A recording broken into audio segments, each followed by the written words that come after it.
Boa noite a todos. É sempre uma alegria estar aqui na Casa Seara de Jesus. O convite é sempre muito grato à minha pessoa, porque é um ambiente que me favorece bastante e uma tarefa que também me favorece bastante, né? Vir aqui conversar com vocês sobre a nossa doutrina, a nossa filosofia e a nossa ciência, que é o Espiritismo. E hoje a gente vai conversar sobre uma necessidade nossa, de nós crermos em Deus, o quanto é importante nós crermos em Deus, não é? Então, o que a gente precisa refletir? Quem é Ele? Quem é Deus? Para alguns é o Shaddai, para outros é Elohim, para outros é Adonai, para outros é Javé, para outros é Jeová. São tantos nomes, né, para essa personagem, quando a gente faz a pergunta, quem é Deus, né? Com certeza vocês já ouviram esse termo, aleluia, né? Na origem da palavra hebraica, aleluia quer dizer louvai, adorai. E o Yah diz respeito a Yahvé, Jeová, a Deus. Adorar e louvar a Deus é uma necessidade nossa, como filhos dele, né? A importância de nós amarmos a Deus sobre todas as coisas, como nos recomenda o nosso Mestre Jesus, como nos recomenda o Espírito de verdade, né? Então, louvar e amar a Deus, a Yahvé, a Jeová. Aleluia é uma palavra forte, ela traz para a gente uma energia que nos aproxima da nossa origem. Esse é Michelangelo Buonarroti, o responsável pelo afresco da Capela Sistina, e um pedacinho dessa obra de arte maravilhosa do Michelangelo mostra o entendimento da pergunta, quem é ele, né? Um personagem, um senhor, né, com uma fisionomia serena. Para a gente é mais fácil personalizar, né, tornar um indivíduo para ficar mais próximo de nós. Mas Kardec, quando trabalhando com os espíritos, escrevendo junto com ele o livro dos Espíritos, é até curioso porque o nome tem uma dupla mensagem. É um livro que fala dos Espíritos, mas é um livro escrito pelos Espíritos, concluída a obra pelo trabalho do Kardec, né? Então, no livro dos Espíritos, é uma obra constituída de 4 livros dentro de um livro só. O livro primeiro das causas primárias, o livro segundo do mundo espírita, o livro terceiro das leis morais, o livro quarto das esperanças e consolações. Mas é no livro primeiro, no capítulo primeiro, que Kardec titulou assim, de Deus. Falar de Deus. Hoje a gente está pretendendo aqui falar de Deus, né? Para que a gente possa entender um pouquinho e aí, a partir desse entendimento, reforçar a nossa convicção. Porque se nós estamos aqui numa segunda-feira à noite, numa casa espírita, é porque essa certeza nós temos, né? Se algum de nós não tem, quem sabe ao final da minha palestra eu consiga contribuir para que possa mudar um pouco essa percepção, mas acho muito pouco provável. No primeiro capítulo, a primeira pergunta que Kardec coloca lá, não é quem é Deus, ele pergunta o que é Deus. As perguntas de Kardec, nelas estão embutidas percepções e conceitos muito sólidos de um espírito para cumprir a tarefa que ele cumpriu, diferente de nós, né? Com uma capacidade de entendimento da vida muito sólida, da percepção do conceito. Eles perguntam um conceito, o que é, e não um personagem, quem é. E a resposta que os espíritos ofereceram para ele é a inteligência suprema, causa primária de todas as coisas. Pensando o universo, os Espíritos nos ensinam a Deus, a causa primária de todas as coisas, inteligência suprema. Há o Espírito, inteligência secundária. E há o mundo material, o componente material do universo, representado pelo fluido cósmico universal, que é o hálito divino, é o sopro divino, é o austro divino, né? Criatura, nós somos o universo material, criatura de Deus, causa primária de todas as coisas do universo. Essa é a pergunta que o Kardec fez. Na pergunta 13, evidencia muito essa característica do Kardec, o quanto ele constrói um conceito, um entendimento, e representa esse conceito, esse entendimento numa pergunta. E olha o que ele pergunta. Quando dizemos que Deus é eterno, infinito, imutável, imaterial, único, onipotente, soberanamente justo e bom, temos uma ideia completa dos seus atributos? Eu fico imaginando que ele estava sentadinho lá antes de fazer a pergunta, refletindo assim, deixa eu tentar entender esse conceito de Deus, deixa eu tentar abranger tudo que eu possa imaginar que possa cumprir esse objetivo de ser infinitamente bom, infinitamente justo, infinitamente sábio, infinito em todas as virtudes. E ele colocou lá, eterno, imutável, imaterial, único, onipotente, soberanamente justo e bom, soberanamente justo e bom. Essa ideia completa o conceito do que é Deus? Essa é a pergunta do Kardec para os Espíritos. E a resposta, do vosso ponto de vista, sim. Quer dizer, no nível que nós nos encontramos, na capacidade que a gente tem de compreender o que é Deus, sim, porque credes abranger tudo. Mas quando eles dizem isso, credes abranger tudo, é porque é mais do que isso. Eu não consegui imaginar nenhuma coisa mais do que isso. Mas ele é mais do que isso. Veja como é natural a gente falar ele, né? Que a gente traz a personagem, quando na verdade é um conceito, é uma causa primária de todas as coisas. E Jesus, que veio para nos ensinar e para aprofundar o nosso entendimento sobre as leis naturais, as leis de Deus, dessa causa primária de todas as coisas, deixou bem claro para nós, o reino de Deus está dentro de nós, nós temos em nós. Quando Kardec perguntou para os Espíritos o que é o Espírito, a resposta que veio foi centelha divina. Então nós temos Deus em nós. Nós temos uma essência divina. Nós temos um princípio inteligente que é um inconsciente nosso, que está um tantinho que Deus nos deu da nossa vida, quando nos individualizamos como um ser. Simplesinhos, ignorantes, e estamos na caminhada na direção de retornarmos à casa do Pai, pelas mãos desse que é o nosso irmão maior, responsável por nos conduzir à casa do Pai, que é o nosso Mestre Jesus. Então, nessa pergunta 13, completando assim, ó, dentro do que vocês podem compreender, mas é mais do que isso. E ele diz assim, a sabedoria providencial das leis divinas se revela, assim, nas mais pequeninas coisas como nas maiores. E essa sabedoria não permite se duvide nem da justiça, nem da bondade de Deus. Revela-se nas mais pequeninas coisas como nas maiores.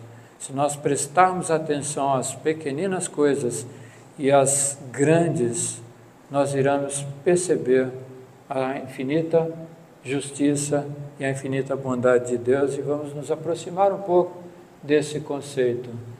Esse senhor aí, que está segurando uma pirâmide, Pitágoras, matemático, filósofo, né? Aquele que na escola a gente aprendeu lá do teorema de Pitágoras, né? Hipotenusa, quadrado dos catetos.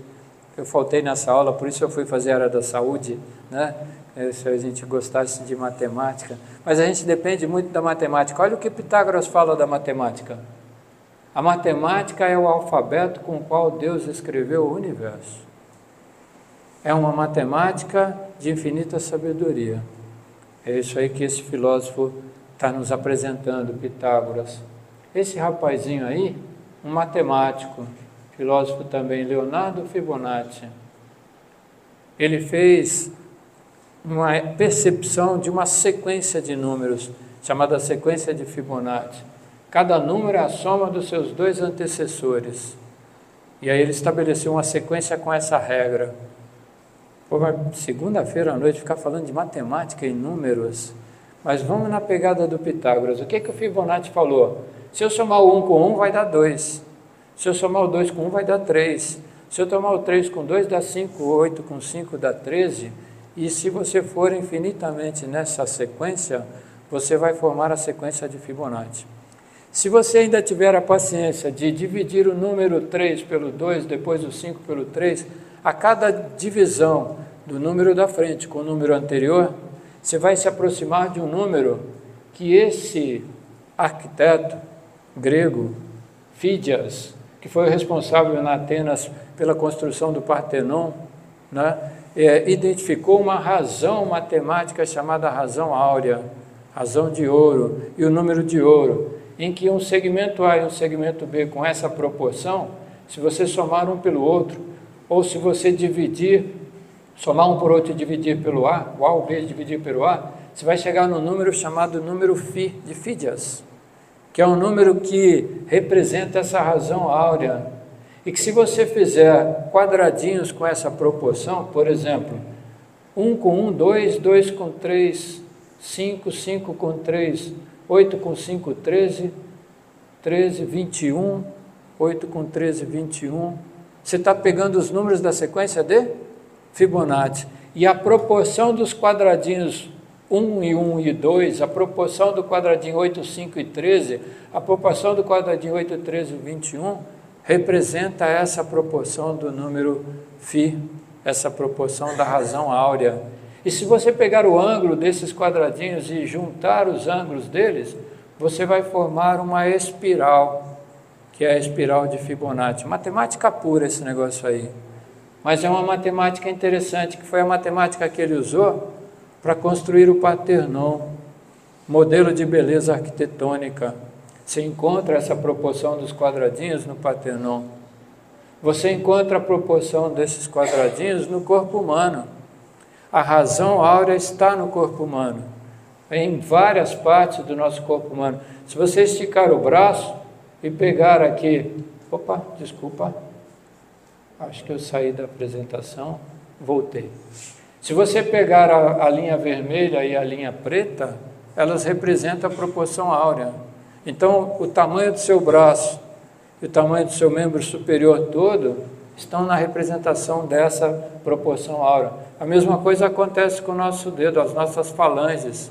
A falange mais próxima da mão e as duas falanges mais distantes da mão têm essa mesma proporção. Essa proporção está no rosto da gente. O padrão de beleza diz muito respeito a essas proporções gravadas na estrutura do rosto dessa moça linda aí. A distância entre as duas extremidades do rosto e a extremidade do cantinho do olho até o coisa representa a razão áurea, a proporção áurea.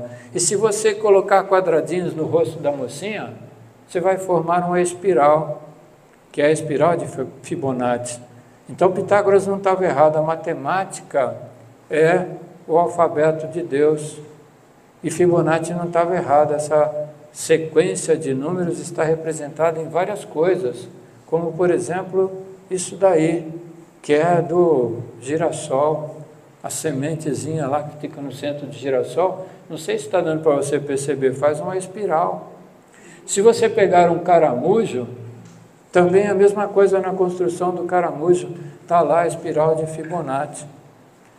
Tanto nas pequeninas coisas, como por exemplo, se você pegar um pedacinho do nosso DNA, peguei um pedacinho do DNA, que é uma coisa ultra microscópica para a gente enxergar, tem que ser com microscopia eletrônica. Se você pegar a hélice do DNA, faz uma curva. E ao fazer essa curva, ela tem uma curva que faz um sulco maior e um sulco menor. E a proporção do sulco maior com o sulco menor está na representação da razão áurea que nos ofereceu Fídias. E se você fizer um corte transversal, assim, ó, cortar o DNA nesse sentido e olhar no sentido transversal, olha lá no meio do DNA, não tem uma espiral? Tem uma espiral. Então a espiral de Fibonacci está na intimidade do nosso DNA, na sabedoria divina, na sua infinita bondade e justiça, tanto nas pequeninas coisas quanto nas grandes coisas. Como assim? O que essa fotografia está mostrando para a gente? A nossa Via Láctea. A nossa Via Láctea, se você observar, ela é uma espiral. E é uma espiral que representa essa sequência de Fibonacci, que está representada nela a razão áurea do Fídias. Nas pequeninas coisas, nas grandes coisas. Sabedoria providencial das leis divinas se revela assim nas mais pequeninas coisas como nas maiores. Não permite que se duvide nem da justiça, nem da sabedoria de Deus. Então Pitágoras estava certo, a matemática é o alfabeto de nosso Pai, da causa primária de todas as coisas. Infinita bondade, infinita justiça, infinita sabedoria. Então, quando a gente começa a observar esses aspectos, esses detalhes técnicos, a gente começa a fortalecer uma característica que nos ofereceram os Espíritos pela tarefa que fizeram junto com Kardec, e a isso a gente tem que agradecer o Kardec, que está no frontispício do Evangelho segundo o Espiritismo, fé raciocinada, aquela que pode encarar a razão em todas as eras da humanidade. Por meio do raciocínio, a gente entende um pouco o que é Deus e a gente acredita a existência dele. E crer em Deus é uma necessidade. O fato de a gente confiar nessa infinita bondade, justiça e sabedoria nos fortalece, nos dá condições de enfrentar a nossa vida com mais serenidade, seja no visível ou seja no invisível, seja por meio desse recurso. Isso aí é uma íris, né? É lindo, né? Todos nós temos, todos nós que enxergamos, né? Há aqueles que não estão enxergando, que tem lá um velamento por causa da córnea, por outros motivos, enfim. Então já é um motivo para a gente agradecer a Deus, nosso Pai, por nós vermos, por a gente estar tendo a oportunidade de ver essas condições anatômicas que a gente tem. Porque por meio da visão, a gente consegue ver uma paisagem como essa. Essa aí é a Baía do Sancho, lá em Fernando de Noronha. Lindo, né? Uma cor assim maravilhosa, né? O mar, a areia. Bom, a gente tem aqui à nossa disposição o mar. Tudo bem que ele é meio marronzinho, mas nós temos o maior jardim de praia que a gente tem no nosso planeta, acho até, se eu não estiver exagerando.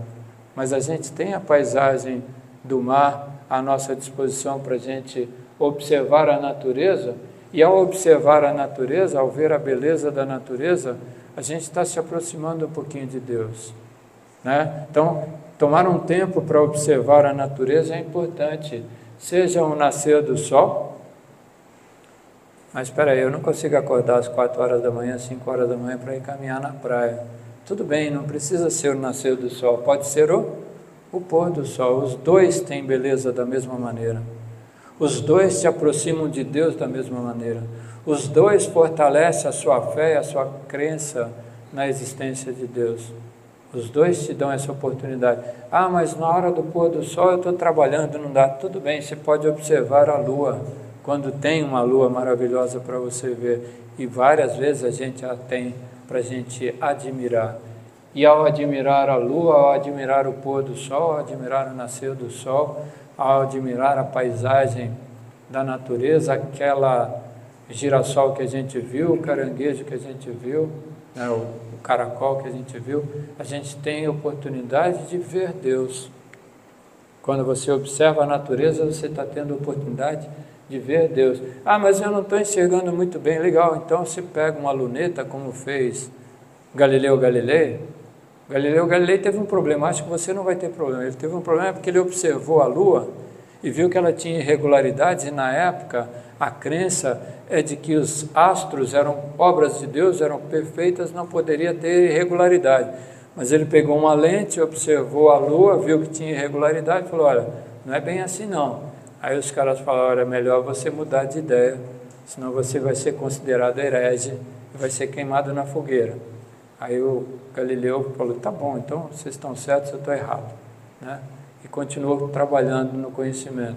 Então, se você tiver a oportunidade de ver a Lua com a luneta, você vai ver que tem uma maravilhosa lei natural que fez esse astro ficar no lugar em que ele está, trabalhando com as nossas marés, não caindo na nossa cabeça, né? Certo? Até os físicos tentam explicar aí como é que os astrofísicos, né? Como é que aconteceu de ficar esse astro exatamente na distância que ele está, fazendo a órbita que ele faz. Mas se você tiver a oportunidade de pegar, que agora virou moda, né? Do pessoal montar um foguete e levar o pessoal para passear lá um tantinho, né? Não virar astronauta por alguns minutos, né? E voltar. Mas provavelmente, se nós pudéssemos ir à Lua, lá da Lua a gente ia ver isso aqui, essa imagem, que curiosamente está mostrando a Terra com a nossa América do Sul voltada para nós, né? Está dando para ver o Brasil ali? Meio mais ou menos, né? Está dando para ver São Paulo ali? Está dando para ver Santos ali? Você consegue ver a sua casa dali? E essa terra aí, que é maravilhosa, é a nossa casa. Estamos judiando um pouquinho dela, mas é a nossa casa. Maravilhosa, é um terrário, né? Vocês já fizeram terrário já? De fazer, colocar as plantinhas e a coisa fechada e equilibrar aquele ecossistema? Nós temos uma casa maravilhosa que Deus nosso Pai nos deu. Temos uma casa maravilhosa que é o nosso corpo, que nosso Deus nosso Pai nos deu.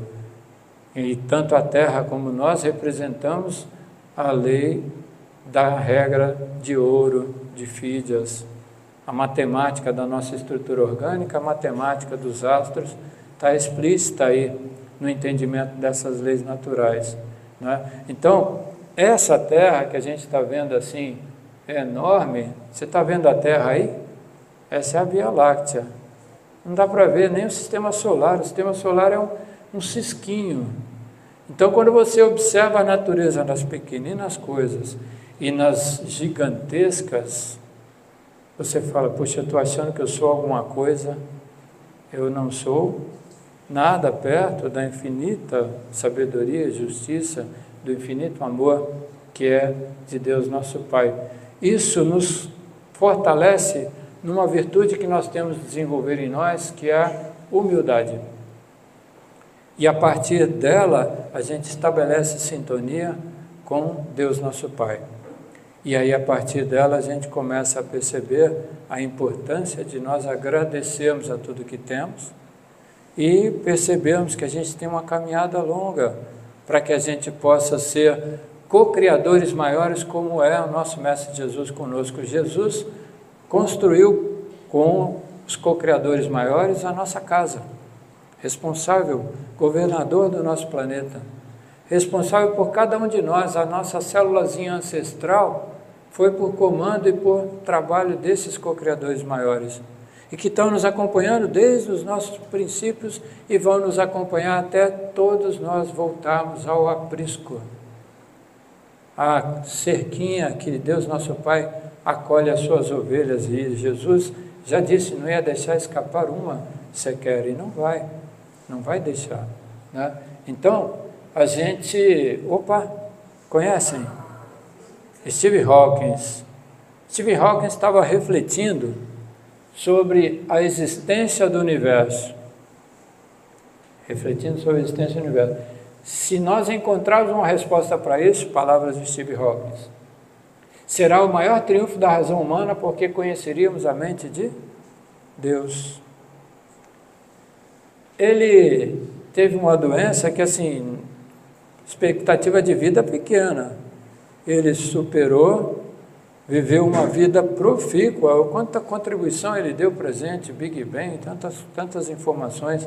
Mas essa contribuição em particular nos sensibiliza, porque um físico teórico do gabarito do Stephen Hawking, nos dando a mesma noção que nos oferece Pitágoras, dizendo que a matemática é o alfabeto que o nosso mestre, nosso Pai, Deus nosso Pai, escreve as leis naturais, né? E quando a gente conseguir entender, a gente vai entender a mente de Deus. Então, trabalhar com esses conceitos nos dão força para a gente acreditar. Sabedoria nas pequeninas coisas, assim como nas coisas maiores, nos dão força para entender. Causa primária de todas as coisas. Tudo que nos acontece vem dele. Para nós é mais fácil falar ele, mas tudo que nos acontece vem dessa causa primária. Tudo que nos acontece. O que está representando essa foto aí? Essa tragédia recente aí do Rio Grande do Sul, né? Porto Alegre, toda alagada. Só Porto Alegre? Não, ó, cada pontinho vermelho ali é uma cidade que foi atingida pelo alagamento. E cada pontinho amarelo ali é a cidade em que teve mortes por causa dos alagamentos, né? Quer dizer, é uma situação desesperadora assim até, né? Assim, incompreensível muitas vezes. Mas se a gente sabe que tudo que nos acontece vem deste que é sabedoria infinita, infinita misericórdia, infinita justiça, infinito amor, infinito em todas as suas virtudes, talvez nos dê condições de ter essa resiliência aí que teve o caramelo, que foi caramela, depois voltou a ser caramelo, né? Que é que ficou lá, sei lá, parece que 4 ou 5 dias lá em pezinho sem se mexer. Mas o que aconteceu? Sempre tem uns salvadores, né? Sempre tem alguém para nos sustentar, sempre tem alguém para nos oferecer ajuda. Sempre tem alguém que pode ser aquele que ajuda. O convite que Jesus nos faz é que nós também sejamos esse que oferece ajuda. Mas que nós confiemos também que nós receberemos ajuda nas situações mais adversas que possam aparecer. Como diz o Chico, tinha um papelzinho colado do lado da caminha dele lá, escrito assim: tudo passa. Está feliz, está contente? Relaxa, vai passar. Está triste, está desesperador? Relaxa, vai passar. As leis divinas são leis eternas e as leis divinas são na direção da nossa origem. E a nossa origem é qual? Fomos criados por uma causa primária de todas as coisas, infinita sabedoria. Tem como a gente dar errado? Não tem como a gente dar errado. Nós estamos no processo. O processo é fácil? Não, o processo não é fácil. É difícil. Mas poderia ser fácil? Será, quando a gente amadurecer, quando a gente tiver condições de padrão vibratório e de entendimento das leis naturais, para não precisar mais das situações difíceis que nos empurram. O sofrimento às vezes nos empurra, nos conduz, faz a gente realizar coisas que se não tivéssemos acomodado, talvez não fizéssemos. Esse foi um outro exemplo que nos ofereceu aí a lei divina. É um desenho que está representando nosso Mestre Jesus com um estetoscópio no pescoço, envolvendo a terra com uma manta com todas as bandeiras de todos os países. Esse desenho está falando de qual tragédia que a gente passou recentemente aí? A pandemia, não é? Não teve aquele negócio, ficou todo mundo preso, aquela coisa toda, e a gente parou para refletir a vida. Mudou o mundo? Não, não mudou, mas muitos mudaram o seu jeito de perceber a vida. Aqueles que souberam aproveitar o que a lição do sofrimento da pandemia está oferecendo, assim como muitos no Rio Grande do Sul e no Brasil como um todo vão aproveitar essa oportunidade da adversidade para poder crescer, não é? Então, o que a gente tem que fazer? Uma das recomendações é essa, Pedro falando para Jesus no Evangelho de João: quando alguns discípulos que estavam acompanhando Jesus, que naquela época tinham bastante acompanhando a Jesus, alguns deles foram se afastando e ficaram só os 12 apóstolos. E aí Jesus perguntou para eles: vocês também vão me deixar? E aí o Pedro falou: mas vamos deixar para onde? Para seguir quem? Para seguir o quê? E aí ele termina esse momento falando: ele tem as palavras da vida eterna, né? E quais são as palavras de Jesus? As palavras de Jesus são confiar em Deus, amar a Deus sobre todas as coisas, amar ao próximo como a si mesmo. Amar ao próximo significa a bandeira do Espiritismo. Qual que é a bandeira do Espiritismo? Fora da caridade não há salvação. Não tem como a gente ganhar asa do amor e da sabedoria se a gente não trabalhar no benefício do próximo. Se a gente não trabalhar em nós mesmos, nos amarmos, lutarmos para vencer as nossas más tendências, as nossas dificuldades. Um exercício para isso é a gente perceber o quanto pequenininho nós somos, mas que a gente tem que ter resiliência, aceitação e saber que vai ter gente para nos ajudar, e tem. Nossos mentores espirituais, nossos benfeitores estão sempre dispostos. Nós nascemos com um anjinho de guarda para cuidar da gente. É só a gente sintonizar com ele. E quando é que a gente sintoniza com ele? Quando a gente acredita em Deus, quando a gente entende as palavras do nosso Mestre Jesus, que tem a portinha para abrir para a gente entrar no aprisco das ovelhinhas, e que a gente tem uma vantagem, que a gente tem a chave para abrir essa porta de entendimento das palavras de vida eterna que Jesus nos oferece, que é o Espiritismo, as lições que nos oferece Kardec e os Espíritos nas obras básicas, mas também amplificado o sinal para nós por meio de obras que o nosso querido Chico trouxe, obras como a obra toda de Emmanuel. Um dos capítulos do livro Fonte Viva fala isso, palavra de vida eterna, né? O trabalho do André Luiz, mais de 400 livros que o Chico trouxe para nós, para nos abrir essa porta do aprisco, que é a porta que Jesus, nosso Mestre, está nos conduzindo por meio dessas palavras que representam as leis divinas, as leis de Deus, por meio de parábolas, e agora aprimorado para nós por meio de reflexões, por meio do raciocínio, da fé raciocinada que nos oferece o Espiritismo. Então, que a gente tenha a sabedoria de seguir as recomendações do nosso Mestre Jesus, não desconectarmos nunca de Deus nosso Pai. Acordou? Aleluia! Agradeça a existência de Deus. Olha lá no Emmanuel, na Fonte Viva. Descerram os horizontes divinos da vida as palavras de vida eterna. Ensina-nos a levantar os olhos para o mais alto e para mais além. Essas palavras que nosso Mestre Jesus nos trouxe. E aí, quando a gente sintoniza com o nosso Mestre Jesus, a gente aprende a louvar a Deus, aprende a agradecer a Deus a nossa existência, adorá-lo, pedir, claro, Ele vai pedir que a gente obtém, mas o que a gente obtém? Resiliência, aceitação, força para poder seguir na nossa luta contínua de sucessivas vidas, para que a gente tenha condições de estar lado a lado com Jesus, nosso Mestre. Então, essa era a nossa reflexão hoje, para a gente crer em Deus. Olha a natureza, isso te dá força. Leia o Evangelho, isso te dá força. Procure estudar o Evangelho, isso vai te dar força. E por meio dessa força, você cumpre aquilo que Jesus havia prometido para nós, um Consolador prometido. E a religião, a religiosidade, que é religar-se com Deus, é a consolação prometida, se a gente estabelecer essa sintonia.